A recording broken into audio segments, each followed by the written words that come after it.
నమస్తే వార్తలకి స్వాగతం. వివరాల్లోకి వెడితే తూర్పు నియోజకవర్గం 4వ డివిజన్ సెంట్రల్ ఎక్సైజ్ కాలనీలో 13 లక్షల అంచనా వ్యయంతో రోడ్డు నిర్మాణ పనులకు ఎంపీ కేశినేని శివనాథ్, ఎమ్మెల్యే గద్దె రామ్మోహన్ శంకుస్థాపన చేశారు. ఈ కార్యక్రమంలో స్థానిక ప్రజా ప్రతినిధులు, నాయకులు, కాలనీ వాసులు పాల్గొన్నారు. ఈ సందర్భంగా ఎంపీ కేశినేని శివనాథ్ మాట్లాడుతూ యువనేత మంత్రి నారా లోకేష్ చేపట్టిన యువగళం పాదయాత్రకు ఈ రోజుతో 3 ఏళ్లు పూర్తవుతున్నాయని గుర్తు చేశారు. యువగళం పాదయాత్ర ద్వారా రాష్ట్రం రాక్షస పాలన నుంచి విముక్తి పొందిందన్నారు. పాదయాత్రలో ప్రజల నుంచి తెలుసుకున్న సమస్యల పరిష్కారానికి నారా లోకేష్ నిరంతరం కృషి చేస్తున్నారని పేర్కొన్నారు. ప్రజల కోసం శ్రమిస్తున్న మంత్రికి విజయవాడ ప్రజల తరపున ధన్యవాదాలు తెలిపారు. అందరికీ నమస్కారం. ఈరోజు మా యువనేత నారా లోకేష్ పాదయాత్ర ప్రారంభించి 3 సంవత్సరాలు పూర్తయింది. రాక్షస పాలన నుంచి రాష్ట్రాన్ని విముక్తి చేసిన ఈ పాదయాత్ర ద్వారా ఆయన రాష్ట్రం మొత్తం నలుమూలలా తిరిగి రాష్ట్రంలో ఉన్న సమస్యలను తెలుసుకుని ఇవాళ రాష్ట్ర సమస్యలు పరిష్కరించడంలో ఆయన నిరంతరం చేస్తున్న కృషికి మేము విజయవాడ వాసుల తరపున ధన్యవాదాలు తెలుపుకుంటున్నాం. మరొక విషయం, రాక్షస పాలన రాష్ట్రంలో పోయిందే కానీ కార్పొరేషన్లో పోలేదు.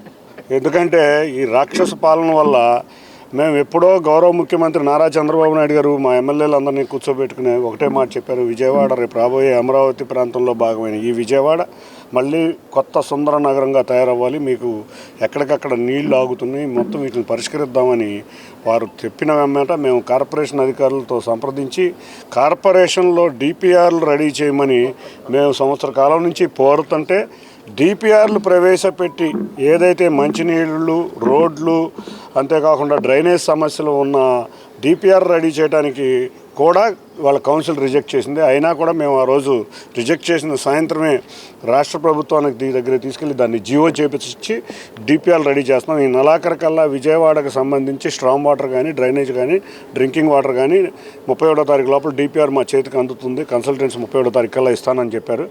ఆ డిపిఆర్ రాగానే ఇప్పుడు కొన్ని చిన్న సమస్యలు అయితే మా కార్పొరేటర్ సాంబశివరావు గారు ఈ డివిజన్లో బ్రహ్మాండంగా పనిచేసి చాలా మట్టుకి రోడ్లు వేయించారు. కార్పొరేషన్లో నిరంతరం పోట్లాడాల్సి వస్తుంది. పెద్ద సమస్యలు ఉన్నాయి.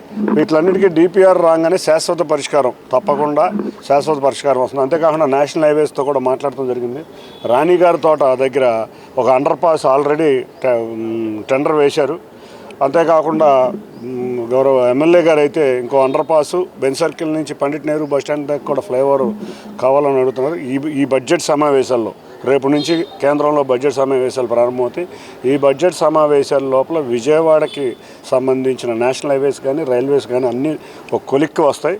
మేము ఇక్కడ డిపిఆర్ రెడీ అవ్వగానే అందరం ఎమ్మెల్యేలను కూడా అందరం కలిసి వెళ్ళి ముఖ్యమంత్రి గారి దగ్గర తీసుకువెళ్ళి 3,000 కోట్లు, సుమారు 2,000 నుంచి 3,000 కోట్ల మధ్యలో అవసరమవుతాయి.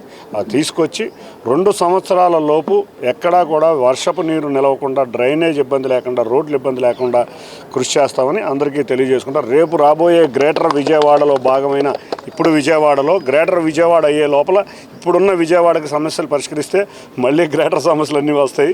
కాబట్టి అర్జెంటుగా ఈ సంవత్సరంన్నర 2 సంవత్సరాల లోపు తప్పకుండా పరిష్కరిస్తామని తెలియజేసుకుంటున్నాను. Thank you. ధన్యవాదాలు.